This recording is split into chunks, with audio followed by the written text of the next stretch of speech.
Olá, que tal? E aí, pessoal, beleza? Essa aula de fins vai ser bem divertida. Nossa aula, eu acho que essa é a sexta, né? Faltou colocar aqui. Eu já perdi a conta, para falar a verdade. Hoje é sobre entropia e segunda lei da termodinâmica, não coube aqui. E a gente vai conversar sobre, basicamente, entropia.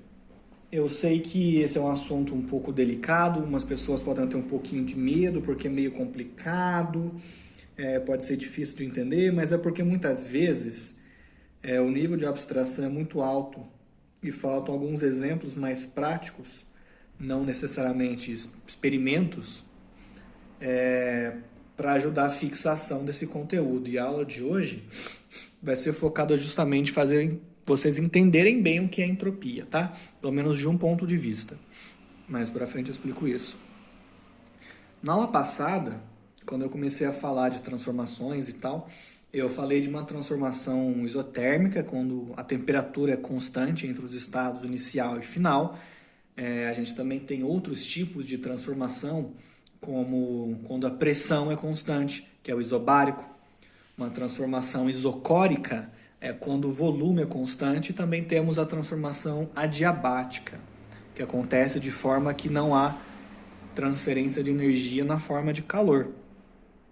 E agora eu vou escrever aqui outras formas de transformação ou outros tipos de processo mais cotidianos. E a gente vai fazer um paralelo entre eles. Então vamos começar com uma coisa bem cotidiana. Quer dizer, espero que não seja, né? Um vaso, ele cai e aí ele quebra. E aí a mãe fica brava, porque geralmente é a mãe que tem vaso, né? Outro, essa pro pessoal de Minas, que já já eu vou fazer. O pão de queijo, ele assa. O queijo tem que ficar bonitinho. Mais uma. Pensa em uma bexiga, não um órgão, tá? Uma de plástico, que se esvazia.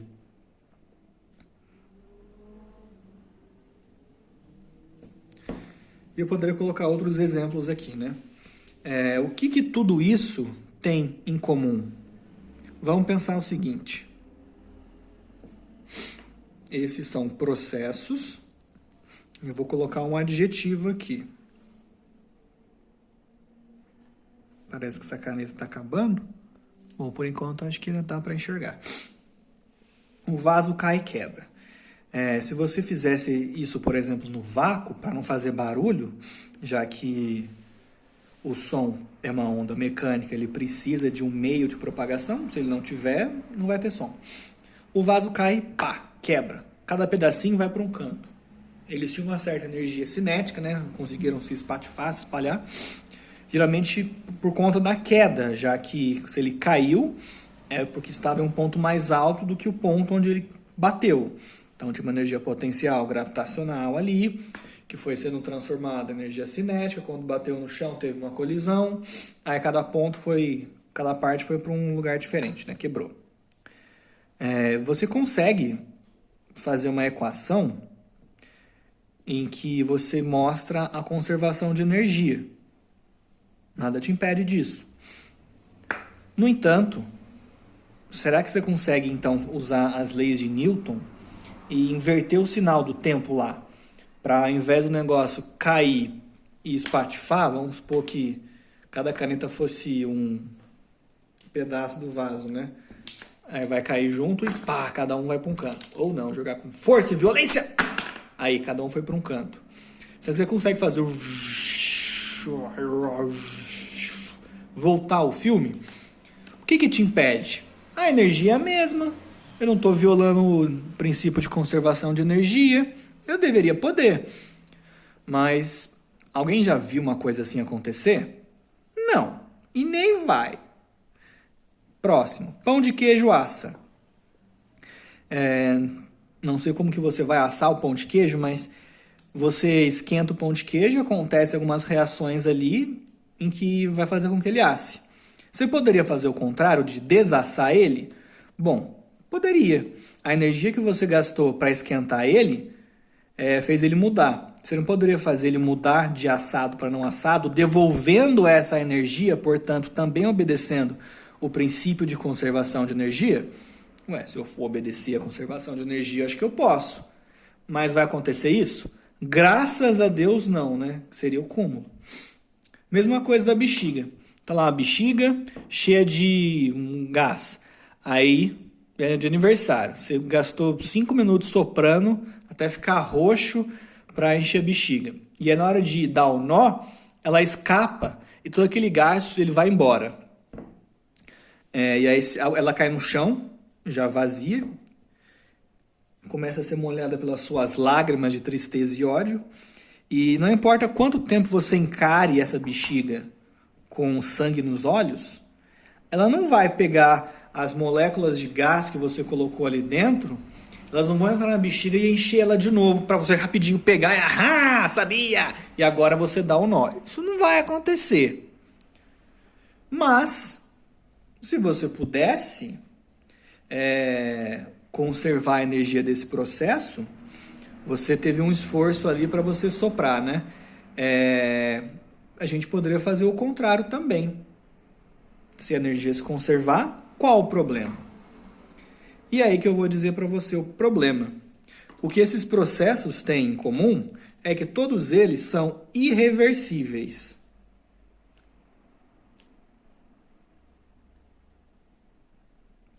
E o que isso significa? Bom, eu acho que é bastante óbvio, né?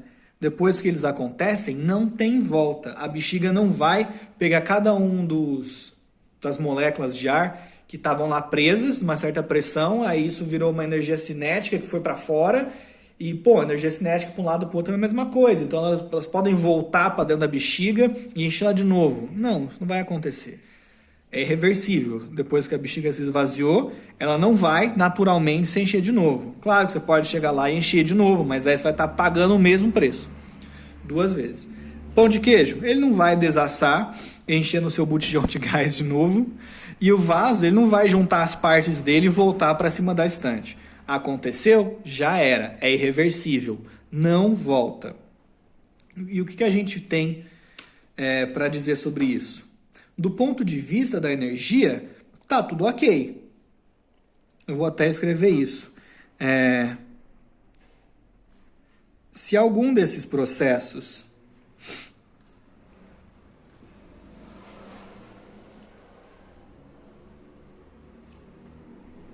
acontecesse, eu vou trocar a caneta que já tá meia bomba, né? Vou pegar outra aqui. Processos. Peraí, não, essa aqui é a ponta fina. Falha técnica. Eu precisava de um assistente aqui agora, né? Cadê minha caneta nova? Céus. Não sei. Bom, vamos continuar um pouquinho com ela aqui. Vamos ver o que dá. Se algum desses processos, o que eu ia fazer? Acontecesse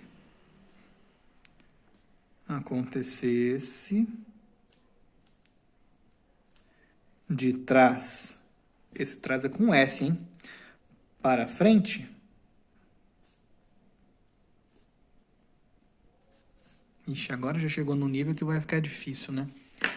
Desculpa, gente, não tô muito afim de voltar de novo a gravar essa aula do começo, já aconteceram umas coisas aqui, eu tive que parar. Eu vou ver se eu acho rapidinho aqui a caneta. Cadê o meu estojo, gente? Achei.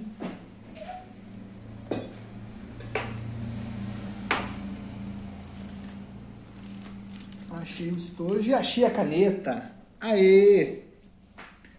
Vamos comemorar.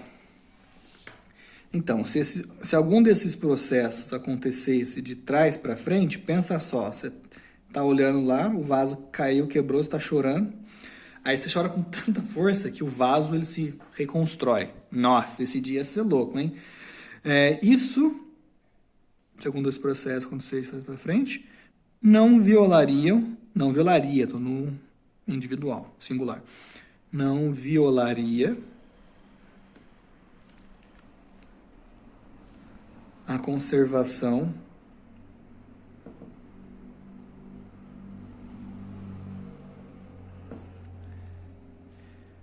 de energia. Agora dá gosto escrever.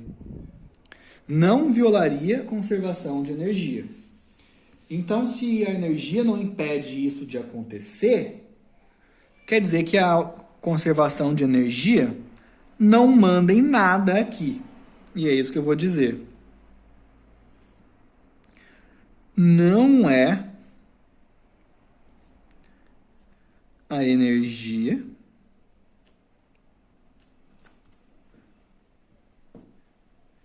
quem decide. É a ordem? Isso, o sentido.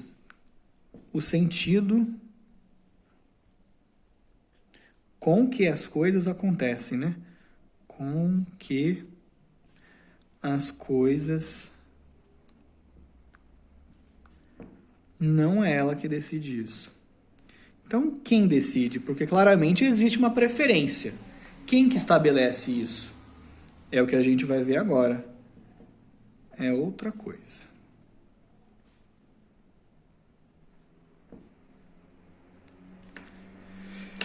Bom, todo mundo deve saber já, porque apareceu o nome aqui em cima, né? Essa grandeza é a entropia. Diferentemente de energia, ela não tem uma lei de conservação. Muito pelo contrário. Deixa eu já começar a escrever aqui. Entropia.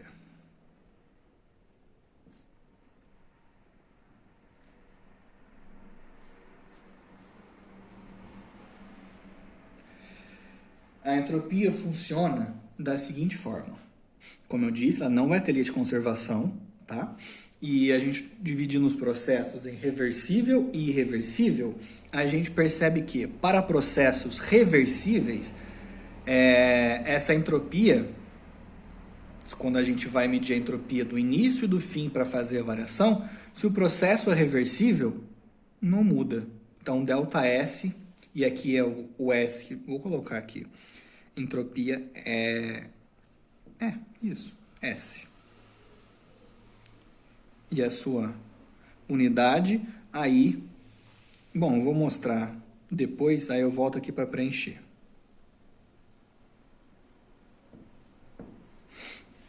Então, vamos escrever da seguinte forma. Entropia, né? Eu vou fazer assim.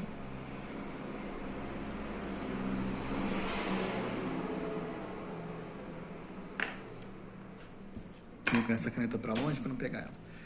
Processos reversíveis. O que é um processo reversível? É um processo em que pode voltar. Então, se por um acaso o vaso que caiu, quebrou, ele pudesse reconstruir e voltar para cima da estante, isso pudesse acontecer, esse seria um processo reversível. Beleza? Se o processo é reversível, ΔS é igual a zero. Onde o ΔS, eu acho que a gente já não tem mais necessidade de escrever isso, né? O ΔS é o S final menos S inicial. Final e inicial entre os estados final e inicial, tá bom? E aqui o processos irreversíveis.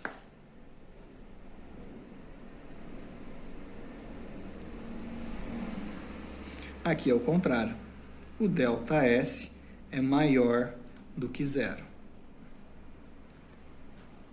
Então, a gente não tem uma lei de conservação. E o que a gente vê é que se o processo é reversível, a entropia não muda. Se o processo ele é irreversível, a entropia aumenta. Então, vamos fazer um paralelo com o tempo. O tempo só passa para frente. Então, se você tivesse um relógio desde o começo do universo, o tempo só aumenta. Da mesma forma que a entropia nunca diminui. A gente pode fazer esse paralelo da seguinte forma. Algumas coisas acontecem sem volta, porque nesses processos que são irreversíveis, a entropia aumentou e ela nunca diminui. E quando a gente tem um processo que é reversível, nesse caso, a entropia não variou, nem aumentou, nem diminuiu.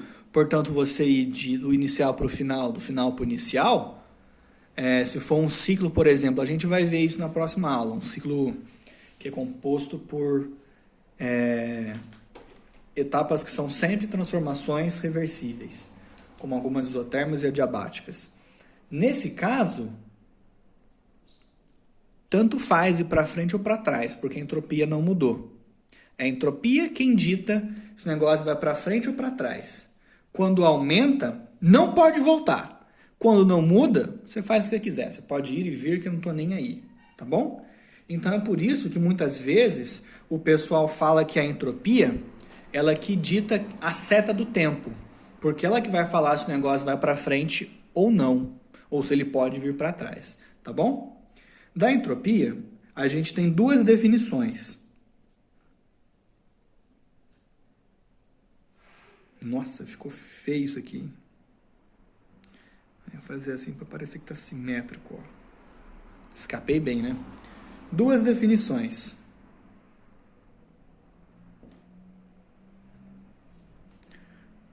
A primeira. Calma aí que eu sou caprichoso.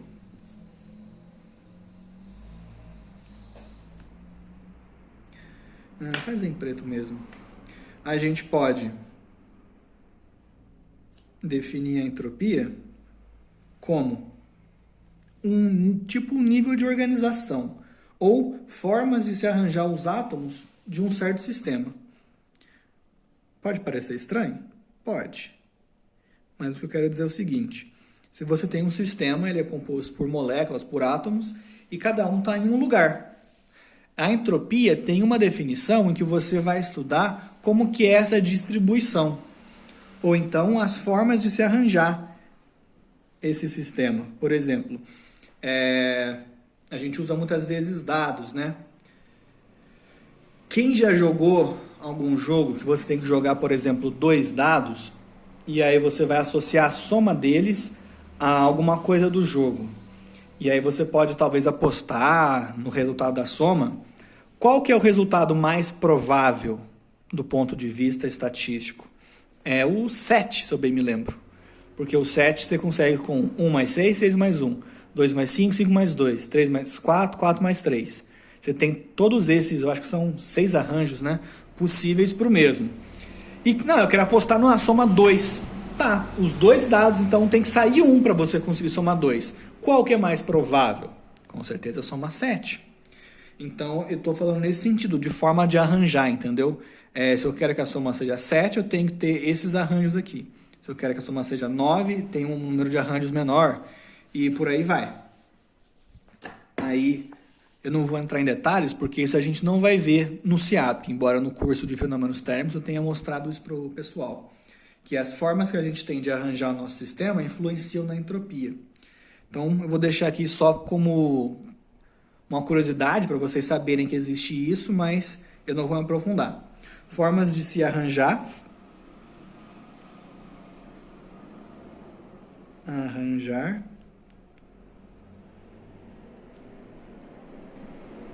Os átomos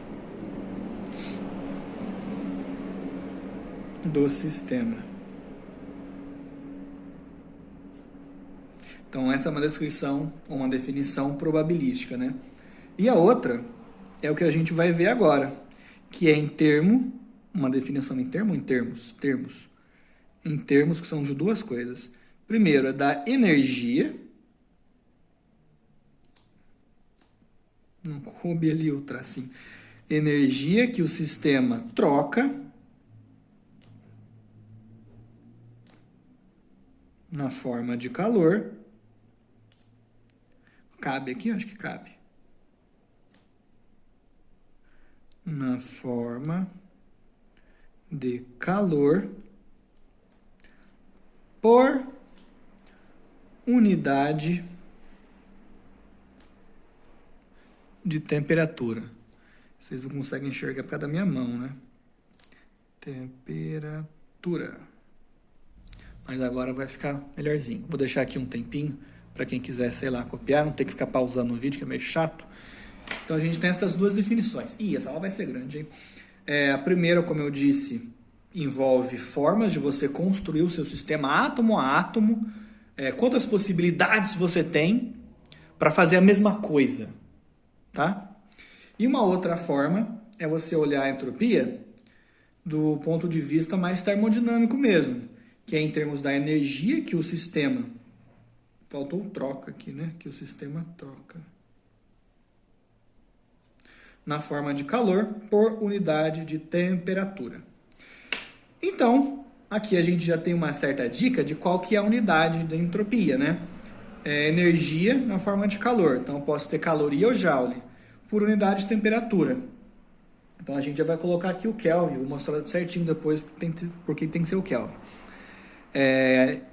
Vou colocar no sistema internacional porque sim. Então, vai ser joule por Kelvin. Mas nada impede vocês de um exercício ou outro calcular a entropia em caloria por Kelvin, tá bom? Tanto que algumas vezes a gente vai fazer isso. O que importa é energia, unidade de energia, por Kelvin. Aqui é o meu rascunho que não deu muito certo. Então vou deixar essa folha aqui do lado.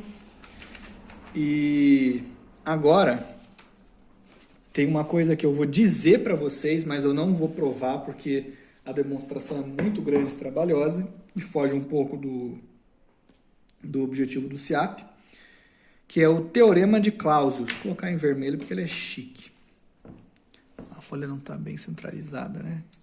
O foco vai voltar conforme eu escrever, tá? Teorema de Clausius.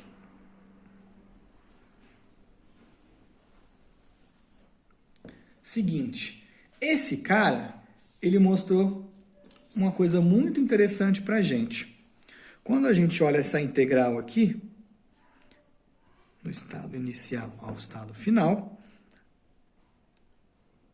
d' que é R sobre T. Vou ler para vocês, tá? Eu estou somando o calor que entra ou que sai. Deixa eu apertar o foco aqui. Aí. Teorema de Clausius, essa integral aqui. Eu estou somando, né, através da integral, o calor que entra ou sai no sistema. Esse R aqui quer dizer que é um processo reversível. Eita. Reversível.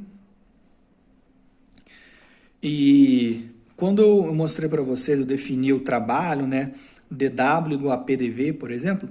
Na diferencial, eu falei que é uma diferencial inexata, então por isso a gente diferenciava.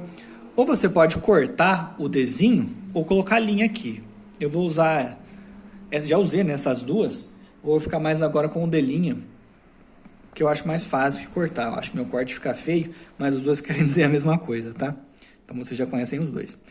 E eu estou somando essa contribuição de calor dividindo por temperatura. Então, como eu estou dividindo por temperatura aqui, eu não posso nem correr o risco de colocar um zero, que aí vai ferrar com a minha conta toda. Então, essa temperatura aqui tem que estar na escala absoluta. Tem que estar em Kelvin. Porque aí eu sei que o zero absoluto, que é inatingível, eu nunca vou ter esse problema de colocar ali uma divisão por zero. Só para fazer um comentário, que chegou um cachorro aqui meu. Não sei por que tem alguém soltando fogos de artifício hoje. Então, eu tenho um cachorro meu, um mais velhinho, que ele tem medo de fogos. Então, se de repente começar alguma coisa assim, ele vai se assustar. Talvez eu dê uma pequena pausa aqui, mas tomara que não aconteça, tá bom? Voltando. Então, eu estou somando essa contribuição de calor por unidade de temperatura do estado inicial até um estado final. E o Clausius mostrou que essa integral aqui, além de ser válida, ela tem o mesmo resultado para qualquer caminho que liga o estado inicial e final, se esses dois estados, inicial e final, forem os mesmos. Então, teorema de Clausius, essa integral tem o mesmo resultado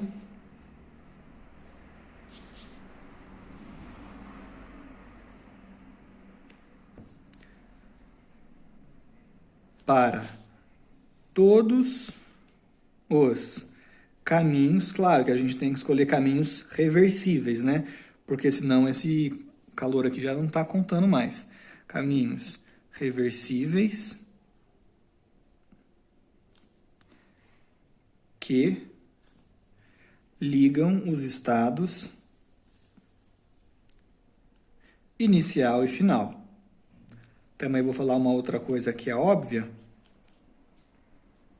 que é o seguinte: você definiu quem é o estado inicial e quem é o estado final. Se você, de repente, fizer essa integral dar um valor, ela vai fazer a integral para outro par de estados inicial e final, vai dar diferente. Se der igual, é coincidência, porque essa relação do teorema de Clausius, claro que é para um mesmo par IF. É um par arbitrário, pode ser qualquer um, qualquer estado inicial, qualquer estado final. Mas se você vai comparar essa integral, ou as integrais, tem que manter fixos esses dois estados, né? O que muda é o caminho, tá bom? Então, daqui, dessa integral e da explicação, decorre o seguinte: eu posso fazer essa integral d', calor também é uma diferencial inexata, para cada processo tem valor diferente, para cada caminho tem valor diferente, entre os estados inicial e final, através de um caminho 1, ela tem o mesmo valor se eu escolher um caminho 2, e são os mesmos estados inicial e final. Beleza? É isso que eu estou dizendo. E agora vem a conclusão. Se então essa grandeza aqui, C, colocar até em vermelho, D' aqui é R, o R para dizer que é reversível, sobre T, isso aqui não depende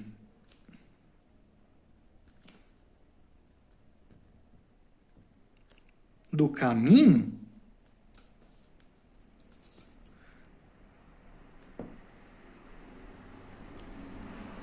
qual que é a nossa conclusão? Eu vou lembrar vocês, eu acho que foi a última aula, não depende do caminho, só dos estados, em que eu fiz um gráfico no diagrama PV, e eu mostrei que, vamos pegar esse estado inicial e final. Não sei se eu vou achar fácil aqui aqui, ó, meio que achei. Eu tinha dado essa aula para vocês. Peguei o estado inicial e final, que são basicamente os mesmos, né? Os mesmos pontos aqui. Se a gente vem por esse caminho, o trabalho, que é numericamente igual à área, é isso. Esse é um outro caminho em que a área é maior, então o trabalho aqui é maior do que o outro trabalho. Ou seja, a escolha do caminho interfere no valor do trabalho. Então o trabalho é uma diferencial inexata, ele não se qualifica como uma função de estado, porque ele é uma função do caminho, ele depende do caminho, além, claro, dos estados também. E aqui é o contrário, não depende do caminho, só depende dos estados. Então, essa quantia aqui, ela se qualifica como uma função de estado, porque ela não depende do caminho, só depende dos estados, inicial e final, tá bom? Então, é através disso que a gente vai definir a entropia do ponto de vista termodinâmico. Então, se isso não depende do caminho, só dos estados, vírgula, ela é uma função de estado. Vou colocar em vermelho porque é chique demais. Função de estado.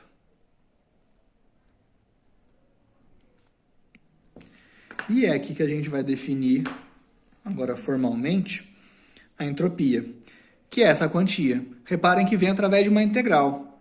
Ou seja, a definição de entropia aqui, eu vou mostrar na forma de um ΔS, não de um S mesmo, né? Então, vai ficar assim. ΔS é igual a essa integral entre os estados I e F dessa quantia. D', que é R, tem esse processo reversível, sobre T. Tá bom? Essa é a definição integral.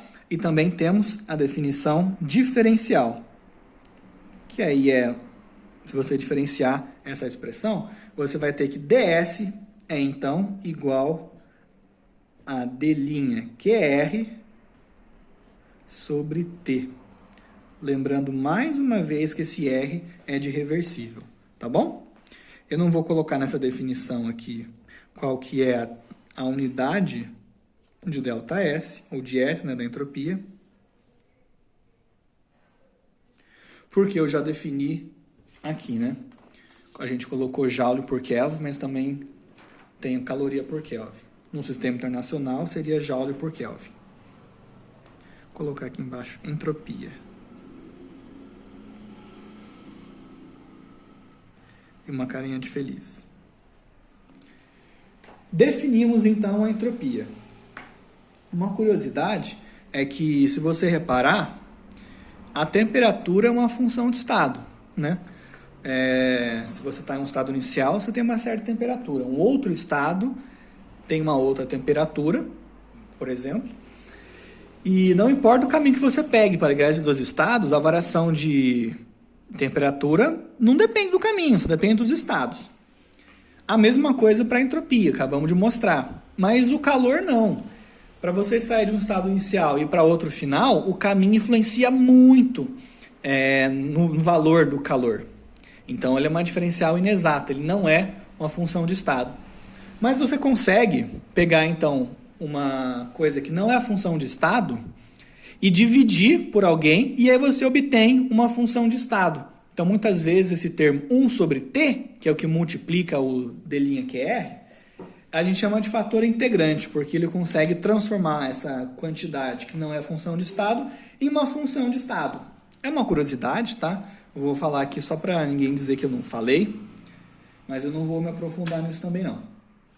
E agora, uma coisa que a gente pode fazer é reescrever a primeira lei, usando agora essa definição. E essa definição que a gente chama de segunda lei da termodinâmica. Que triste que não coube termodinâmica ali. Mais para frente eu vou mostrar uma outra versão da segunda lei, mas por enquanto vocês podem usar essa equação como a segunda lei. Então agora a gente vai reescrevendo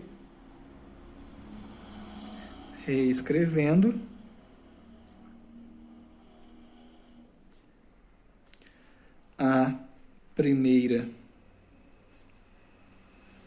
lei. Bom, vou colocar aqui, não custa nada, né? Da termodinâmica.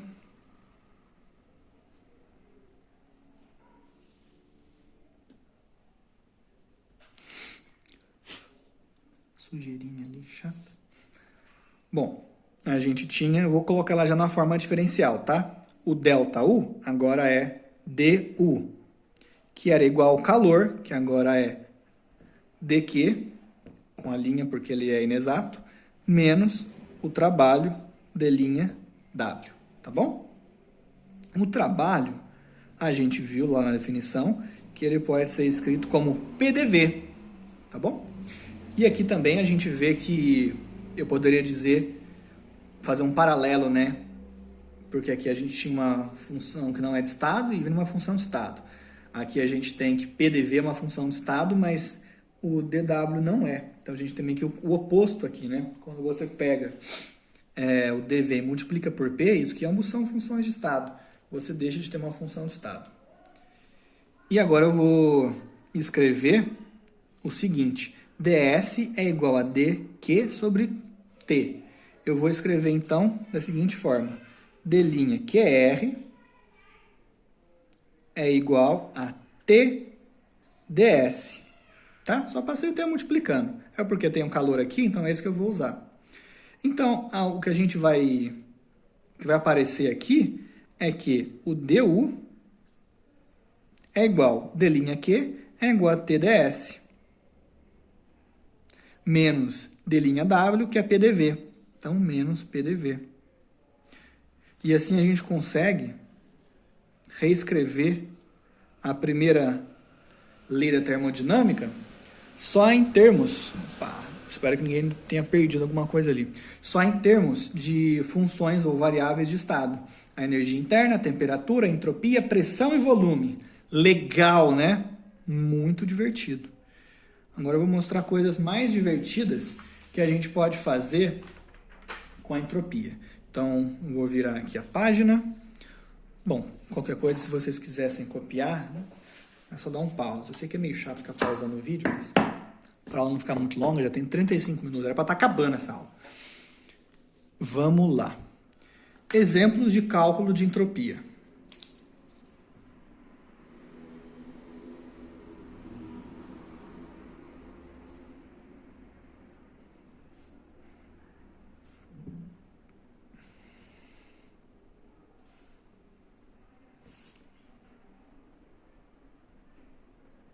Já vou olhar o foco, calma aí. Até que agora tá bom.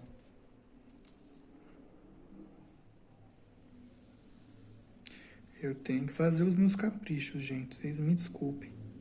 Acho que um botão útil para vocês é o botão de acelerar o vídeo, né? Primeiro, eu vou olhar uma transformação. Eu vou começar pelo mais fácil, tá? Transformação. Se a entropia é definida o ds como um dq por t, se eu olhar uma transformação que é adiabática, o que vocês esperam obter? Reversível. Se a transformação é adiabática, dq é igual a zero. Logo, bom, já vou fazer aqui, né? Como d'Q é igual a zero, isso vai estar implicando que ds, que é igual a d'Q sobre t reversível, é igual a zero. Portanto, o ΔS é igual a zero. Certo? Tá certo porque é reversível. Vamos lembrar que a gente definiu a entropia a partir do teorema de Clausius, onde ele mostrava aquela integral para um calor num processo reversível. Então, como eu coloquei aqui em cima reversível, esse calor aqui é reversível, então é o mesmo calor que aparece ali, e aí sim podemos dizer que a entropia não muda em uma transformação adiabática reversível. Se a gente tivesse, que deve ser a pergunta agora na cabeça de vocês, e se fosse uma transformação adiabática irreversível? Nesse caso, a gente faz um... Como é que eu posso? Não é uma estratégia. Que seja, vai uma estratégia bem simples. Sabendo que a entropia é uma função de estado, só importa o estado inicial e final. Então, você vai escolher um processo que também é adiabático, e ele é reversível, que tem esses mesmos estados, inicial e final, e aí você calcula a entropia para eles. Aliás, pensando aqui, nem tem que ser adiabático também, porque só importa o inicial e final, não importa a natureza da transformação. Então, qualquer caminho que ligue os mesmos estados, inicial e final, vai ter a mesma variação de entropia. Lembrando que estou falando de processos reversíveis. Então, se eu tiver uma transformação que é irreversível, tá ventando, tá levando minhas folhas tudo embora. Se eu tiver uma transformação que é irreversível, para calcular a variação de entropia dela, eu vou ter que achar uma transformação reversível com os mesmos estados, inicial e final. Aí eu calculo para isso e vou ter um ΔS, e eu sei que esse ΔS é igual àquele que eu queria calcular, tá bom?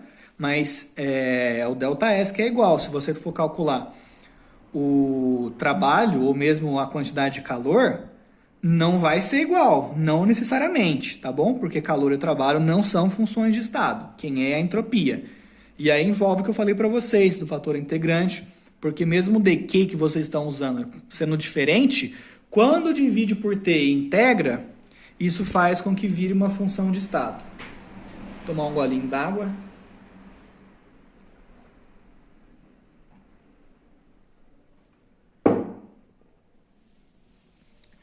Beleza. Minhas folhas voaram aqui, deixa eu achar onde que eu parei. Aqui. Então a gente já fez a transformação adiabática reversível. Vamos agora para o próximo. Vai ser uma transição de fase.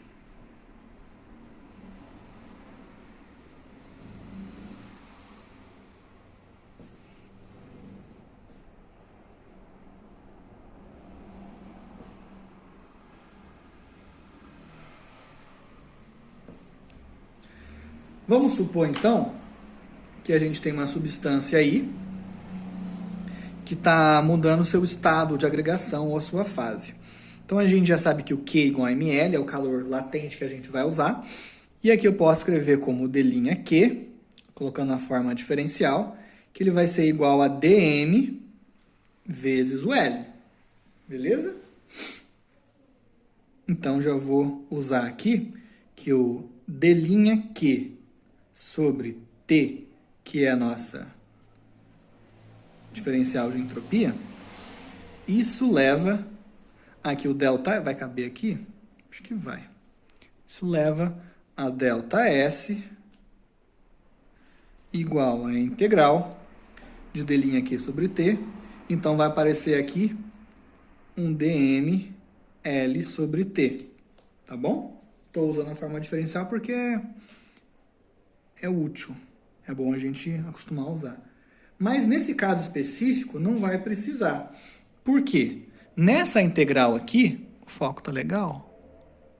Nessa integral aqui, a gente já sabe que quando a gente está numa transição de fase, a temperatura é constante. É constante. Se ela não muda, ela pode sair da integral. Então, vai ficar aqui o delta S é 1 sobre essa tal temperatura, integral de dmL, e aí a gente volta para um caso mais simples, né? É a integral de dq, que é, então, delta Q sobre T. Então, a gente pode finalmente definir essa variação de entropia, que é igual a delta Q, é o mL mesmo, o calor absorvido ou cedido, dividido por T. Uma coisa que eu quero dizer, que eu até vou escrever aqui para evitar qualquer problema, é que isso aqui que a gente acabou de calcular é a variação de entropia de um corpo de um corpo. É a temperatura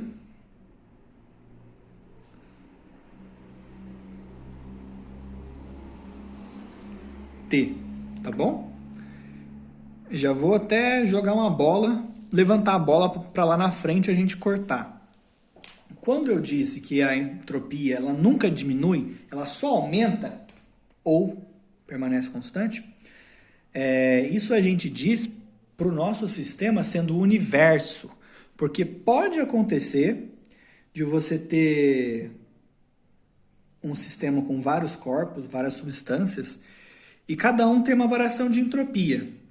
E o processo ele é reversível.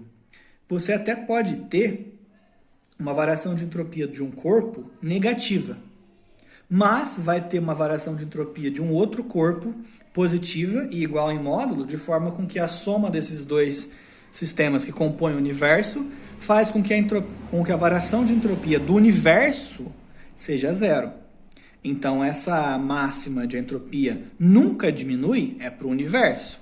Para um corpo específico, pode diminuir até. Mas aí a gente sabe que sempre vai ter um outro corpo nesse mesmo sistema que interagiu com o primeiro corpo, que tem uma variação de entropia positiva para anular ou até ser maior em módulo, de forma com que o ΔS seja positivo, tá? Sempre aumenta. Então aqui a gente está olhando só para o corpo, mas e se esse corpo tivesse acoplado a um certo sistema? Aqui a gente está ignorando, só estou mostrando que para o corpo é assim que a gente calcula, tá bom? Vou agora para um próximo exemplo que é bastante útil uma possível dúvida do 1. Que eu vou começar aqui? Vou começar aqui sim. 3. Expansão livre.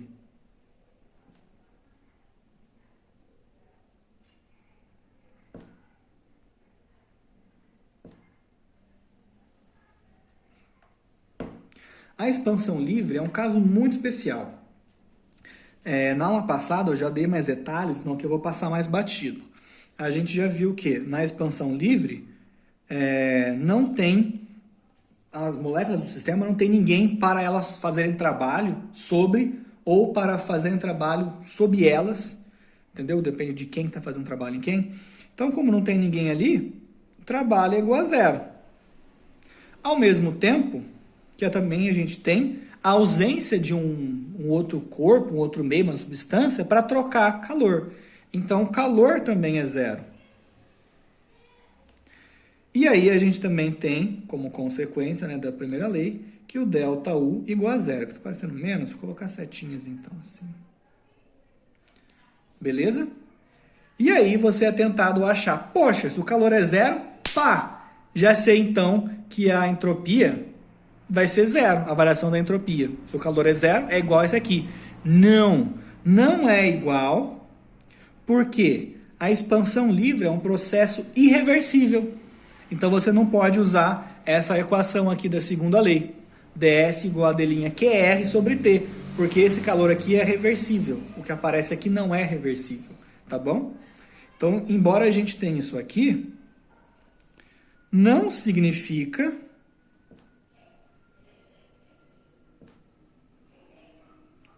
que ΔS é igual a zero,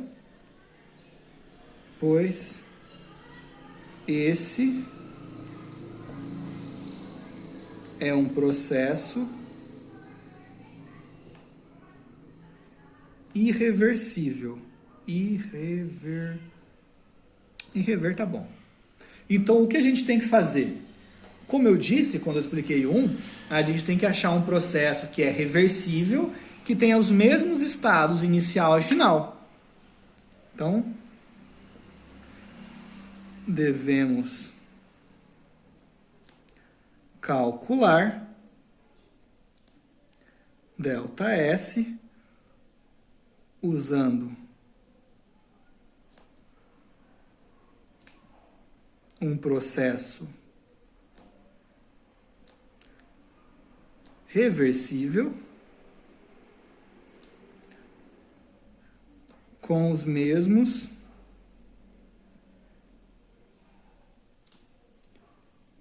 estados.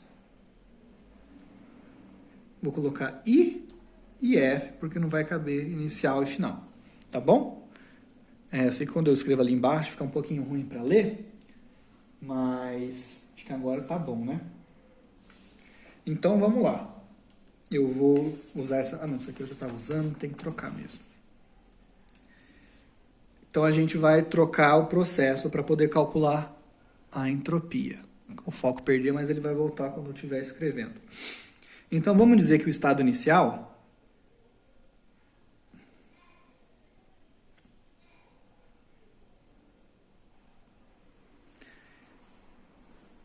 ele é descrito por um P0, um V0 e um T0. Tá bom? Eu vou supor também que esse gás, que eu estou falando, um sistema aqui da expansão livre, ele é um gás ideal. Então, a gente vai sair do estado inicial. Estou supondo que ele é um gás ideal. Então, a gente tem PV igual a nRT. E o estado final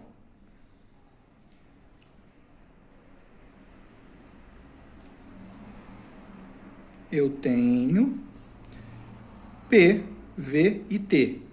Quem é P, V e T? Não sei. Vamos deixar assim por enquanto.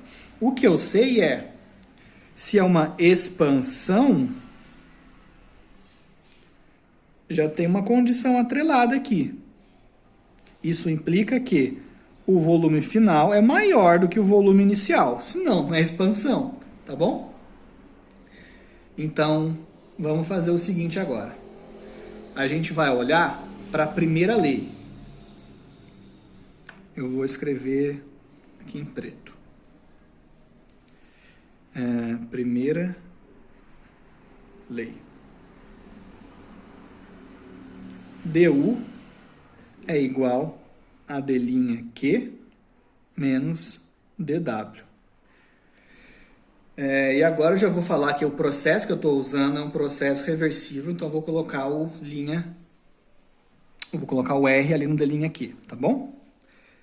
Como eu estou dizendo que eu vou pegar um outro caminho que tem os mesmos estados, inicial e final, isso significa que as funções de estado, ou as variáveis de estado, vão ser as mesmas, porque só dependem desses estados, inicial e final, que são os mesmos. Então, quando eu mostro, tá difícil, essa folha aqui de novo, o que eu posso aproveitar é esse cara, o ΔU igual a zero. Porque o ΔU, sim, a energia interna é uma função de estado. Então, ela é igual a zero, a variação dela, para o caminho irreversível e para o caminho reversível. Deixa eu colocar aqui também que esse aqui é um caminho reversível para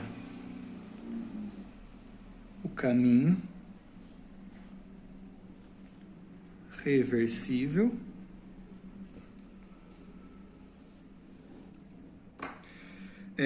Eu sei que o ΔU vai valer zero para os dois, mas o W e o Q não. Então, aqui eu já sei que é igual a zero. Afinal de contas, o ΔU, ou DU aqui, é uma função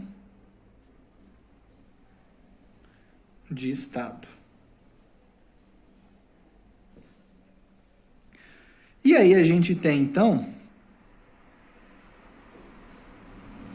que o D' QR é igual... Opa, faltou linha aqui.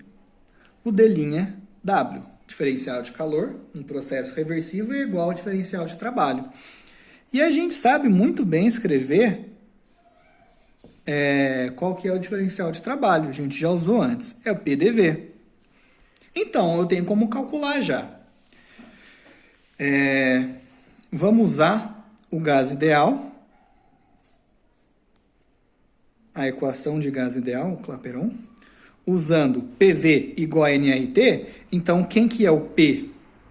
P é igual a nRT sobre V. E a segunda lei.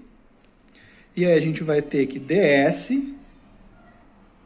é igual a d' QR sobre T, que é igual a PDV sobre T, finalmente vai chegar. P, bom, vou escrever, o P depois o dV sobre T. O P é nRT sobre V, e ainda sobrou ali dV sobre T. Então, a temperatura corta. E o que sobra aqui é NR dV sobre V. Quando eu integro, o NR vai sair da integral, porque o número de mol, não falei nada como vai perder, tem uma coisa para sugar ali. Não, eu tenho uma caixa fechada e dentro dessa caixa tem alguma divisão que de repente deixou de existir. Então, esse gás ele expandiu, mas o número de mol, ou o número de partículas ali dentro é o mesmo. O R é a constante dos gases, então, bom, o nome já diz que é constante. Esses caras eles vão para fora da integral, nem coloquei então dentro da integral, e vai sobrar a integral de dV sobre V, dos estados inicial e final. Aí já vou ser específico, já que o meu integrando está no V, então eu saí de um V0 e eu fui para um volume final V qualquer, que eu sei que é maior que V0. Então reparem que a gente tem uma fórmula fechadinha e bonitinha para a variação de entropia de uma expansão livre, que é NR. Qual que é a integral de dx sobre x é ln de x. Quando você aplica estado final menos inicial, ficaria ln de v menos ln de v0, que a gente pode usar uma propriedade dos logaritmos e reescrever isso como a fração v sobre v0. Então, eu quero que vocês observem que se v é maior que v0, afinal de contas é uma expansão, esse ln aqui vai ser ln de alguma coisa maior do que 1. E qualquer ln maior do que 1, ou melhor, qualquer logaritmo... Peraí. ln de qualquer número maior do que 1, agora vai, é positivo. Então, isso aqui é positivo, ln é positivo.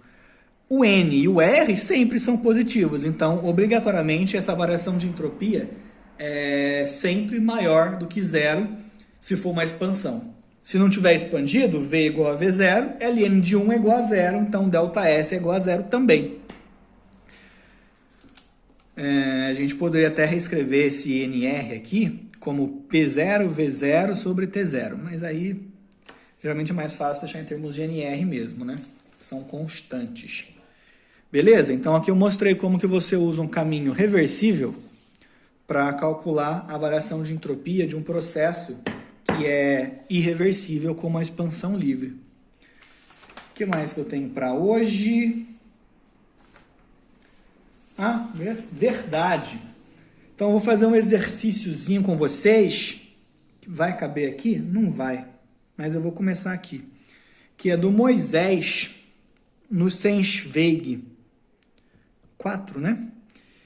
Esse exercício está no livro dele de Física Básica, volume 2. Moisés é o capítulo 10, exercício 19, ou 20 menos 1.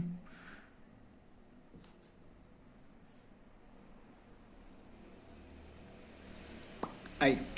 Eu vou ler o enunciado aqui para vocês não terem que procurar o livro aí e tal, mas seria bom vocês lerem também, né? Ele diz o seguinte: uma chaleira contém 1 litro de água em ebulição. Então, já vou colocar aqui a massa dessa água, que é 1 litro, vou colocar 1000 gramas. Está dizendo que está em ebulição? Qual que é a temperatura? A inicial é pelo menos 100 graus Celsius. Despeja-se toda a água numa piscina, que está a temperatura ambiente de 20 graus Celsius. De quanto variou a entropia da água da chaleira na letra A? Então, eu quero saber o ΔS da chaleira. Quando ele diz chaleira, claro que está dizendo, na verdade, da água que está contida dentro dessa chaleira, né? E não do material da chaleira, que ele nem falou do que é feito.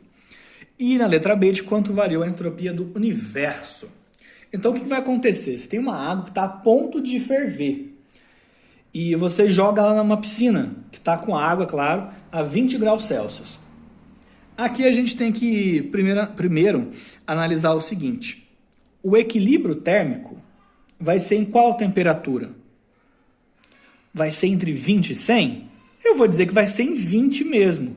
Porque, para começar, ele nem me passou a temperatura dessa piscina, a massa da piscina, porque com certeza é muito maior do que a massa da água ali de um litro, de 1 quilo. Então, eu posso desprezar a variação de temperatura da piscina. Logo, quando isso entrar em equilíbrio térmico, eu vou ter que a temperatura final, mesmo da água da chaleira, vai ser os tais 20 graus Celsius. Porque, nesse caso, a piscina funciona como um reservatório térmico, cuja temperatura não varia, e ele está sempre fornecendo calor para um outro sistema. Nesse caso, ele está retirando o calor da água da chaleira, mas em outros casos ele pode fazer o contrário, ele pode ceder calor, tá bom? Então, vamos calcular a variação de entropia da água da chaleira. A variação de entropia, vamos usar a integralzinha marota lá, né? É o d' QR sobre T. Beleza? Eu vou integrar, então. Eu sei que o calor eu posso expressar na seguinte forma, é a massa da chaleira, da água da chaleira, vezes o calor específico da água, vezes um dt, um diferencial de temperatura, dividido por T. Beleza? Estou certo? Parece que sim. Vamos calcular então. ΔS vai ser igual. Bom, a massa e o calor específico, eles podem sair dessa integral, porque eles são constantes. MC vai sobrar então a integral aqui de dt sobre T. E aí eu tenho as temperaturas inicial e final, né? Mas como aqui a gente tem que colocar em Kelvin, vamos lá, o inicial é 100, que é 373 Kelvin. E o final é 293 Kelvin. Perfeito? Acho que é isso mesmo. Então a gente vai ter MC, é a mesma conta que eu fiz antes, né? Ln de TF, quer dizer, o TF é isso mesmo. TF sobre T0. Geralmente o negócio cresce, né? Mas aqui é o contrário, diminuiu. Então, faltou o Czinho de chaleira. Colocando os valores, eu já vou colocar tudo de cara na chaleira, para não ter que passar para outra folha, tá? A massa é 1000, o calor específico é 1 caloria por grama, grau Celsius. E aqui o grau Celsius não vai interferir em nada, porque é uma variação, tá? Diferente daqui, que são valores mesmo de temperatura. E quando a gente fizer esse LN, como a temperatura final é menor do que a inicial, isso vai ser negativo. Meu Deus! É menos 241, né? Caloria por Kelvin. E aí que você calcula, com todo esse cuidado, né? Entropia é um negócio complicado, nem sempre você pode usar a expressão lá. E você calcula e dá um negócio negativo. Aí você pensa, pronto, errei. Não foi o caso dessa vez. Por enquanto tá certo. Vou passar essa folha. Tá, eu vou sacrificar uma árvore aqui para deixar essa folha aqui em cima como referência, que eu ia escrever atrás dela, né? Para poder continuar aqui. Então a letra A está respondida. Menos 241 calorias por Kelvin. Letra B. Ele me perguntou a variação de entropia do universo. E o universo, nesse caso, é composto pela chaleira mais a piscina. Beleza? Então, falta calcular o ΔS da piscina. E aí a gente soma os dois e vai ter o ΔS do universo. E a gente vai lá pela mesma equaçãozinha. D' QR sobre T. Aqui, a gente usou a temperatura, nessa integral, da água da chaleira, porque era dela que eu estava calculando. Agora, a temperatura que aparece aqui é a temperatura do que eu estou calculando, que é da piscina. Então, nesse caso, já vai passar ali para fora essa temperatura. E essa temperatura é o TF, que é os 20 graus Celsius ou 293 Kelvin. E vai sobrar na integral o D' QR, que é o calor que essa piscina recebeu. E a gente sabe calcular esse calor. Quanto que esse calor que a piscina recebeu? É o mesmo calor que a água cedeu. Ele é MC ΔT dividido pelo TF. Então, aqui, a variação da entropia da piscina vai ser igual. Nesse aqui, eu vou começar a resolver numericamente, mas só porque é muito fácil mesmo. Aqui não tem que converter, porque é uma variação de temperatura. A variação em Celsius, em Kelvin é a mesma coisa. O final... detalhe importante, né? O final vai ser... Estou usando aqui o calor não da piscina, né? O calor que ela recebeu da piscina, que é igual ao calor que a água cedeu da chaleira. Se eu colocar aqui a temperatura TF menos T0, vai dar negativo. Então, aqui eu vou colocar, na verdade, o T0 menos TF pelo seguinte motivo. Só para dividir aqui por 20 a 293. Vou explicar aqui certinho. O calor que apareceu aqui, isso aqui é um ΔQ, é o calor que a piscina recebeu. E como que eu sei qual que é? Se só tem a chaleira e a piscina, numericamente, em módulo, é o mesmo calor que a água da chaleira perdeu para a piscina. Só que se eu calculo o calor que a água da chaleira perdeu, como ele perdeu vai ser negativo. Mas a piscina ganhou, então tem um sinal trocado. Por isso que eu troquei aqui também o sinal da temperatura. Em vez de ser TF menos T0, está T0 menos TF. E aí vai ficar, então, 1000 vezes 100 menos 20, 80. Dividido por 293. Então, reparem que a gente tem que tomar muito cuidado. Tem uma cuspida aqui até. Porque vai ser comum a gente usar um ou outro processo para calcular o trabalho na hora de calcular a variação de entropia, porque às vezes o calor ali é trocado com um com o outro, então é o mesmo calor, mas o sinal pode trocar, pode ser invertido, tem que prestar atenção nisso. E agora, quando você faz essa fração aqui, vai dar, que legal, 273 calorias por Kelvin.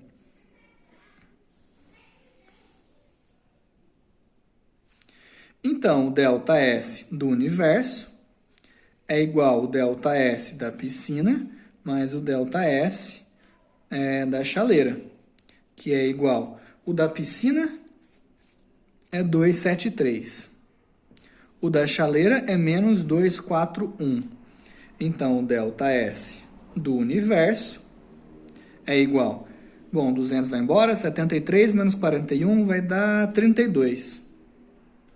32 calorias por Kelvin. Reparem que a variação de entropia da água da chaleira é negativa. Meu Deus! Mas o mundo não acabou. A variação de entropia da piscina é positiva. Ok. E a do universo, que é o que importa? A do universo também é positiva. Isso quer dizer, então, que esse processo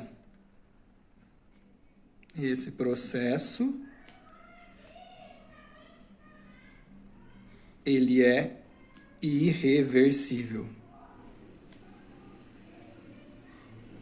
Ou seja, se você jogar água quente na água fria,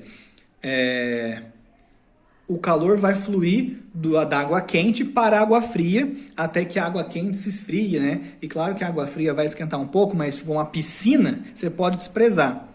E isso é irreversível, porque não vai acontecer de essa água, você colocou, sei lá, um corante nela.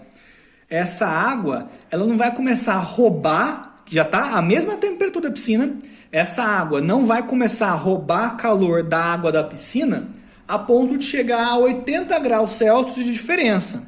Isso nunca vai acontecer, tá bom? Então esse processo é irreversível. Bom, a aula de hoje foi talvez a mais longa do curso, né? Eu espero que todos tenham entendido. Vou mandar as listinhas para vocês. Lembrando que na segunda-feira a gente vai ter live. Eu postei lá no mural para vocês falarem qual que é o melhor horário. E até agora o pessoal pediu para ser na segunda-feira às 7 da noite. Então eu acho que vai ser isso mesmo. Então é isso, galera. Tá muito longa a aula já. Eu vou fazer meus pão de queijo, vou ser feliz. E sejam felizes também. Até mais, abraço.